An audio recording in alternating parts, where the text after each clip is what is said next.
We didn't know exactly how we would expand our core mission to find a niche for ourselves here in Rockwood, but we were determined to invoke our skills in design thinking, technology, training, and building community to bring value to our neighbors and friends here in this community.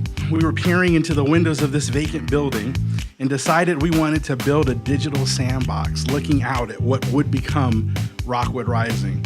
Much to my delight, when I called our dear friends at the City of Gresham, they didn't laugh and hang up the phone. Josh Fuhrer and his team embraced our what ifs, and within 3 months we had signed a partnership, and 3 months after that we'd finished our remodeling of this place. There's a big need for access to broadband, to free training, to devices, and the reality is this part-time experiment, this bootstrapping experiment has led us to be able to serve over 400 people in our first year from ages 9 to 90.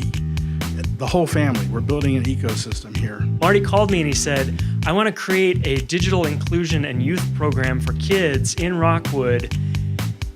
What I heard was the same story of creativity finding its voice when I was a kid, having that same experience become an opportunity for today's youth with modern 21st century technology to be able to find their voice and express their creative energies. To me, that was incredibly inspiring and exciting.